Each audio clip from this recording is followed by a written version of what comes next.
Right, what's going on, guys? So today, this is a video that was requested on Twitter. A lot of people wanted it. I did a poll asking what everyone wanted. Everyone voted for this formation, so this is what I'm going to give you. So today, guys, it's a video which I think will help a lot of you go to that next level. It's what's helped me get 30 and O's, break world records, do everything. So today it's a 4-4-2 custom tactic video. So these are the tactics that I'm running. Obviously, I'll walk you through what I'm doing. But if you haven't already, please sub. I'm trying to upload a lot more. I finally downloaded some editing software, and so I can do my own editing. And you're going to be seeing a lot more content coming from me. So if you're interested in pro player content, tutorials, pack openings, we're going to be doing everything on this channel. So if you are, drop a sub. I'd really appreciate it. Right. So defensive style, pressure on heavy touch. Now with 4-4-2, it's a formation where if you break the shape of the formation, it can kind of very quickly lead to a point where your team breaks down and it's very easy to counter attack. So the reason I use pressure on heavy touch is because of the description. It says your team preserves their shape until the opportunity to pressure appears. Pressure when the opposition takes a heavy touch. It's a loose ball or controlling a difficult pass facing their own goal. So it basically means that the AI are very careful on what opportunities they pick to press the football, which means that generally they try and hold their shape and it's not too bad. But you can also press as well. So that's why I like pressure and heavy touch on 4-4-2. Now, width, I've got 5 width. If you've watched any of my past videos, you'll know it's my middle ground is what I like. It's not too wide, it's not too narrow. It works really well for me. So there's not really much to say about it. I just don't like my fullbacks being too wide and my defence being too spread out. So 5 width is the furthest I ever go. 4 depth, it's the lowest I really ever like to go for me personally. I like to press the ball a lot.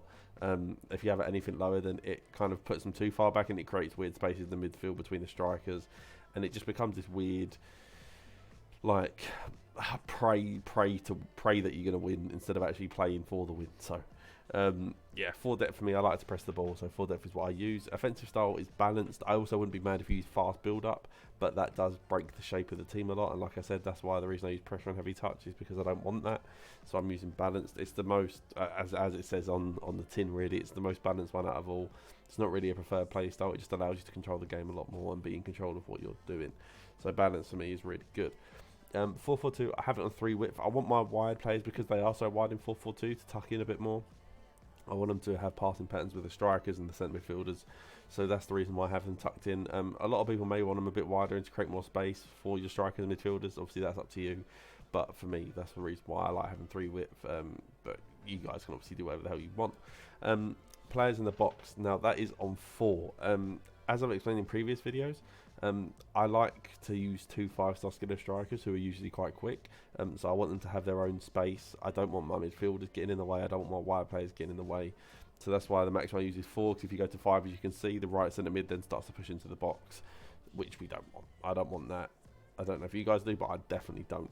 So that's why I'm running 4 in the box. Corners, I want some players in the box, but I also don't want to get counter attacks to 2s as far as I go, and then free kicks is 1 because I shoot.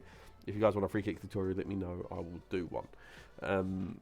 So that's obviously how I've got the team set up formation wise. Now tactics, it's getting behind on both of the strikers. Obviously through balls are really overpowered this year. If you played FIFA 21, you'd know.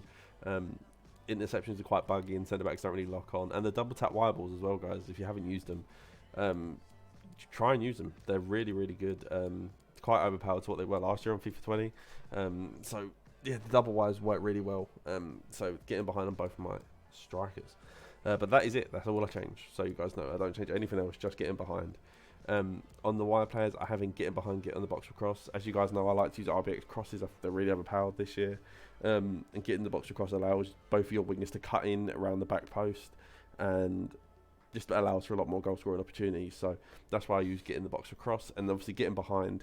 I want my wingers to be getting in behind those fullbacks. I want them to be trying pressuring the defence, and it also frees up the midfielders, gives them a bit more space to kind of dictate play a bit more. So that is why I have that on. So yeah, but apart from that, I don't change anything. So that is all that's changed on the wide players. Now on both of my midfielders, like I said with the strikers, I want them to have as much space as I can, so I have them both on stay but one attacking. Obviously I want them to protect the defence as well, so that's why I do that.